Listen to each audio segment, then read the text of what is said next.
আসসালামু আলাইকুম। টিকে পাওয়ার ইলেকট্রনিক্সের পক্ষ থেকে আমি মোহাম্মদ রিয়াদ হাসান আপনাদেরকে জানাচ্ছি আন্তরিক শুভেচ্ছা ও ধন্যবাদ। আমি এর আগে সর্বশেষ যখন ভিডিও করছিলাম তখন আপনাদেরকে বলছিলাম যে আমি রানিং কিছু আ ভিডিও ছাড়বো যেগুলো আপনাদের উপকারে আসবে। এটা এসএমপিএস টাইপ পাওয়ার সাপ্লাই বা এই টাইপের বাক কনভার্টার, বুস্ট কনভার্টার এগুলো নিয়ে। কিন্তু মানুষের জীবনে কখন কোন ঘটনা ঘটে যায় কেউ জানে না। তো যাই হোক আমার কিছু বিশেষ কারণে আমি একেবারে ভিডিও থেকে একবারে আউট অফ ভিডিও ছিলাম। তো এখন বর্তমানে আবার সবকিছু স্বাভাবিক অবস্থায় আসতেছে। আমি ভিডিওতেও কন্টিনিউ আসার চেষ্টা করতেছি। যদিও অনেক ব্যস্ত, তার মধ্যে দিয়ে আপনাদের সাথে যোগাযোগ রাখতে আমার খুব ভালো লাগে। সেজন্যে আমি আবার চাচ্ছি যে আপনাদের সাথে আবার যোগাযোগ করি এবং ভিডিওর মাধ্যমে আপনাদের সাথে আমার রিলেশনটা থাকুক। আজকে আমরা বিশেষ প্রোডাক্ট না, এগুলো সবার কাছেই আছে, সবাই তৈরি করে। কিন্তু এই প্রোডাক্টটার কিছু বিশেষ ফিচার আছে, সেই ফিচারগুলো নিয়ে কথা বলব। এটা আমাদের তৈরি উৎপাদিত একটা ব্যাটারি চার্জার। আমি এর আগেও আমাদের ব্যাটারি চার্জার নিয়ে কথা বলছি, কিন্তু এটা হচ্ছে অন্য টাইপের ট্রান্সফর্মার টাইপ এসসিআর সিস্টেম। মানে এটা কিন্তু নরমাল রিলে টাইপ না, এটা হচ্ছে SCR type battery charger. AC voltage ওঠানামা করলেও কারেন্ট স্টেবল থাকবে, এরকমের একটা চার্জার।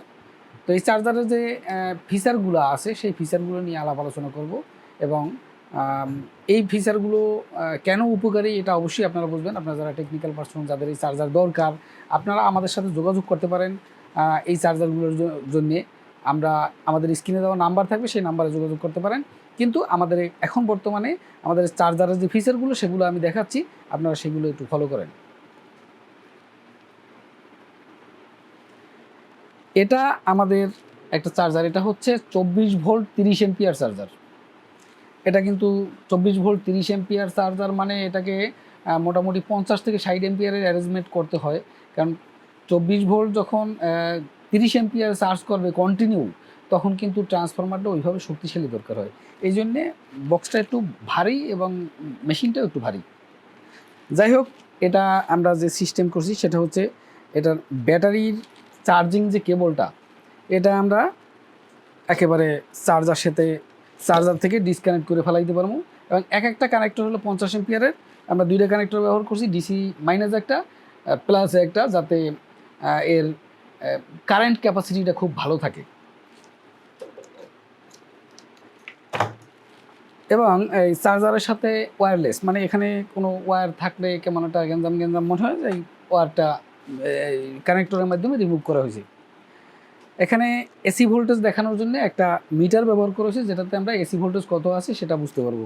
দ্বিতীয় মিটারটি হচ্ছে এম্পিয়ার এবং ভোল্টেজ, ডিসি এম্পিয়ার এবং ডিসি ভোল্টেজ, এটা এখানে দেখার জন্য এই মিটারটা ব্যবহার করেছে। এর নিচে আছে আমাদের এলইডি, যে এলইডির মাধ্যমে আমরা এই মেশিনের কি পর্যায়ে আছে, কি কাজ করতেছে সেটা বুঝতে পারবো। 1 নম্বরে আসতেছে ওসি। এই ওসি এলইডিটার বিস্তারিত সংকেত আমি একটু পরে বলতেছি। এরপর আছে ব্যাটারি লেভেল 1, ব্যাটারি লেভেল 2, এরপর আছে চার্জ, ফুল চার্জ। এই ওসিটা হচ্ছে যদি, যেহেতু এসসিআর টাইপ, এসসিআর শর্ট হইতে পারে। এসসিআর শর্ট হয়ে গেলে এই ট্রান্সফরমারটা যেন সেফটি থাকে, সেই সেফটির জন্য এখানে একটা ওসি ফাংশন রাখা হয়েছে। ট্রান্সফরমার শর্ট হওয়ার সাথে সাথে ট্রান্সফরমার ডিসকানেক্ট হয়ে যাবে পাওয়ার থেকে, যাতে চার্জ মানে ট্রান্সফরমারটা যেন না পড়ে। এই ফিচারটা আমি অবশ্যই আপনাদেরকে প্র্যাকটিক্যাল দেখাবো। দ্বিতীয়ত, যখন ফুল চার্জ হবে ব্যাটারি, যখন স্বাভাবিকভাবেই আমরা 24 ভোল্টের ব্যাটারি যখন ফুল চার্জ হবে 28.8-এ যাবে বা কাছাকাছি যাবে, তখন থেকে ফুল চার্জ হওয়ার পরে যখন রেস্টে যাবে, কিছুক্ষণ পর ব্যাটারিটা আবার চেক করবে এবং ট্রিগল চার্জ থাকবে সেখানে। একটু পরে সে ট্রিগল চার্জ করে ব্যাটারিটাকে আর ব্যাটারি এসিডটা আর বসতে দেবে না। এটা মোটামুটি রানিংয়ে থাকবে, যার কারণে ব্যাটারি পারফরমেন্স খুব ভালো পাওয়া যাবে। এটা হচ্ছে ব্যাটারির সিস্টেম, চার্জিংয়ের সিস্টেম। এর বাইরে যে সিস্টেমগুলো আছে, সেফটি প্রোটেকশনগুলো আছে, এখন আমি আপনাদেরকে দেখাবো। যদি আমরা ব্যাটারি ছাড়া এই চার্জারটা স্টার্ট করি, তাহলে সে এই যে এলইডিগুলো ব্লিঙ্ক করতেছে, তার মানে এখানে ব্যাটারি পাওয়া যাচ্ছে না। এই ব্লিঙ্ক করা থেকে বোঝা যাচ্ছে যে ব্যাটারি পাওয়া যাচ্ছে না। এরপরে দেখেন, আমাদের এটা হচ্ছে নেগেটিভ টার্মিনাল, এটা হচ্ছে পজিটিভ টার্মিনাল। আর এখানে এটা হলো নেগেটিভ টার্মিনাল, এটা হলো পজিটিভ টার্মিনাল। তো স্বাভাবিকভাবে ব্যাটারির কানেকশন যদি উল্টো হয়, মানে নেগেটিভ পজিটিভ উল্টাইয়া যায়, তাহলে কিন্তু বার্ন হয়। অনেক সময় ট্রান্সফরমার পরে, অনেক সময় অন্যান্য ঝামেলা হইতে পারে, শর্ট সার্কিট হতে পারে। যাই হোক, আমরা একটু উল্টাইয়ে দিয়ে দেখি এটা কি করে। এটা ছিল হলো নেগেটিভে, যে নেগেটিভে আমি এই পজিটিভের মধ্যে লাগাইলাম এটা, আর এইটা হলো নেগেটিভ, আমি এই পজিটিভটা লাগাই দিলাম। এখন যদি আমি চার্জারটা অন করি, তার ক্যারেক্টারটা কি হয় দেখেন। চার্জার অন করার পর ব্যাটারি ভোল্টেজ পাইতেছে এম্পিয়ার 0 এসি ভোল্টেজ এত, ব্যাটারির ভোল্টেজ সে পাচ্ছে না। এখানে দেখা যাচ্ছে সে ব্যাটারি ভোল্টেজ পাচ্ছে না, যার কারণে চার্জ স্টার্ট হইতেছে না, এবং কোনো ধরনের শর্ট সার্কিট বা অন্য কোনো ঝামেলা হওয়ার কোনো সুযোগ নেই। এই হচ্ছে আমাদের পোলারিটি প্রোটেকশন, যেটা হলো ব্যাটারির পোলারিটি উল্টো হয়ে গেলে কি সমস্যা হইতে, সেই সমস্যা থেকে বাঁচার উপায়। এখন আমি আবার এই যে জায়গার কানেক্টর জায়গায় এনে দিলাম, মানে লালটা লালে এনে দিলাম, কালোটা কালোতে নিয়ে গেলাম। এই যে এখন যদি আমরা চার্জ দেই তাহলে কি হবে। এখন যদি পাওয়ারের সুইচ অন করি, দেখেন আমাদের চার্জের এম্পিয়ার আস্তে আস্তে আস্তে আস্তে আস্তে আস্তে আস্তে হাই হচ্ছে। এটা 30 এম্পিয়ারের চার্জার, 27-28 এম্পিয়ারে নিচ্ছে। আমার ব্যাটারি ফুল চার্জ প্রায়, যার কারণে ওর আর চার্জ নিচ্ছে না, ঠিক আছে। ব্যাটারিও একটু 100 এম্পিয়ার আর একটা 200 এম্পিয়ার, যার কারণে একটু কম্বিনেশনে ঝামেলা হচ্ছে। এখন দেখেন যদি ব্যাটারিটা ফুল চার্জ হয় তাহলে কী হয়। এখানে 28.8 হয়ে যাওয়ার পরে, এই যে দেখেন ব্যাটারি ফুল চার্জ হয়ে যাওয়ার পরে চার্জ 0 হয়ে গেছে, এরপরে আবার চার্জে যাচ্ছে, ট্রিগল চার্জিংয়ে যাচ্ছে।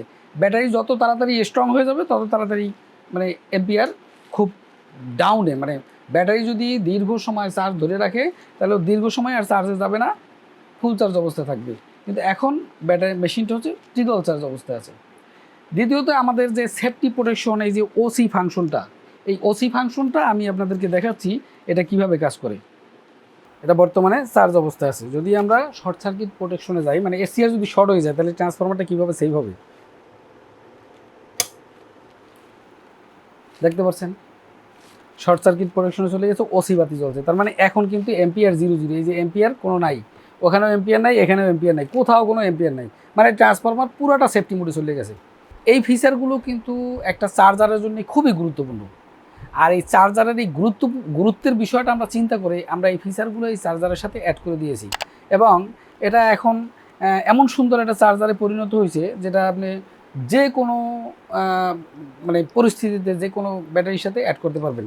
এটা আরেকটা বিষয় হচ্ছে আমরা এটার সাথে চাক্কা দিয়ে দিছি, এই যে বডিতে যে চাক্কা দেওয়ার কারণে এটা যদি কেউ মুভ করতে চায়, অনেক সময় আসে যে কেউ জেনারেটরের সাথে ব্যবহার করে, তো জেনারেটরের সাথে সাথে তার নিয়ে যাইতে হয়, জেনারেটর যেখানে যাচ্ছে সেখানে মুভ করতে চাইলেও এটা সুন্দরভাবে এখানে ওখানে সরানোর জন্য খুব পারফেক্ট একটা সিস্টেম হবে। যাই হোক, আমাদের এই চার্জারগুলো যদি কারো দরকার হয়, কখনো যদি মনে হয় যে চার্জার দরকার, তাহলে আমাদের সাথে যোগাযোগ করতে পারেন। আমাদের স্ক্রিনে দেওয়া নাম্বার থাকবে। আর আমাদের ওয়েবসাইট একটু ঝামেলা হয়েছে, ওয়েবসাইটের ডেভেলপমেন্টের কাজ চলতেছে, তো ইনশাআল্লাহ ওয়েবসাইটের ঠিকানাও আমি দিয়ে দেবো। নেক্সট চাইলে আপনারা এই ওয়েবসাইট থেকেও চার্জার অর্ডার করতে পারবেন। যাই হোক, আজকের মতো বিদায় নিচ্ছি। ধন্যবাদ সবাইকে। সবাই ভালো থাকবেন। আল্লাহ হাফেজ।